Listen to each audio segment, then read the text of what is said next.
À l'échelle microscopique, on voit qu'une réaction chimique se fait généralement en plusieurs étapes. C'est ce que l'on appelle le mécanisme réactionnel. Pour cela, on a besoin des notions de polarisation de liaison, de sites donneurs ou accepteurs d'électrons. La polarisation des liaisons est liée à l'électronégativité d'un élément. L'électronégativité est une grandeur sans dimension qui traduit la tendance d'un atome à attirer à lui les électrons de la liaison dans laquelle il est engagé.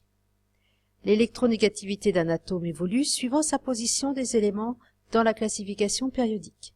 Elle augmente de gauche à droite, elle augmente de bas en haut. Les éléments les plus électronégatifs sont le fluor, l'oxygène, l'azote et le chlore.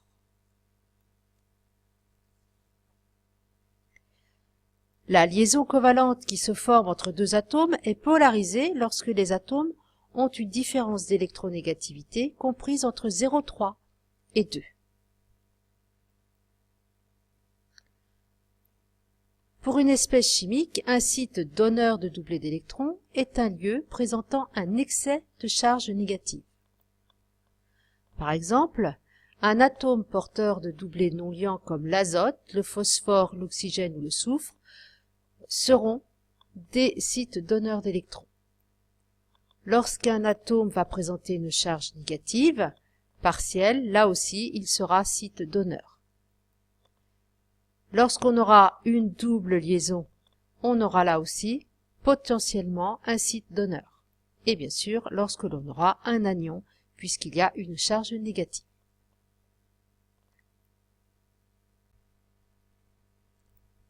Pour une espèce chimique, un site accepteur de doublés d'électrons est un lieu présentant un défaut de charge négative.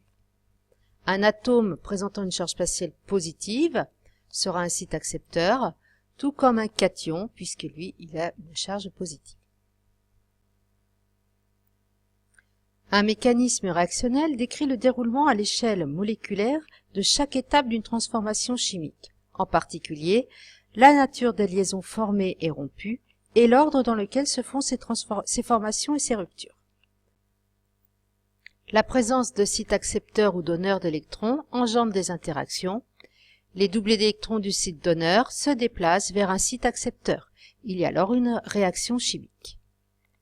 Étudions par exemple le mécanisme réactionnel de la réaction entre l'éthanoate d'éthyle et l'ion hydroxyle. Cette réaction se décompose en 3 étapes. Première étape, on identifie les sites donneurs et accepteurs d'électrons. Le doublé non liant de l'atome d'oxygène pointe vers l'atome de carbone pour former une liaison carbone-oxygène. Dans le même temps, on a un déplacement du doublé liant entre l'atome de carbone et d'oxygène vers l'atome d'oxygène. Au cours de la seconde étape, le doublé non liant de l'atome d'oxygène pointe vers l'atome de carbone pour reformer la double liaison carbone-carbone et carbone-oxygène, et simultanément, la liaison simple pointe vers l'atome d'oxygène, ce qui provoque la rupture de la liaison. Au cours de la troisième étape, le doublé non liant de l'ion pointe vers l'atome d'hydrogène pour former une liaison oxygène-hydrogène, ce qui provoque la rupture de la liaison oxygène-hydrogène précédente, et on obtient alors l'ion éthanoate, qui est stable, et la molécule d'éthanol.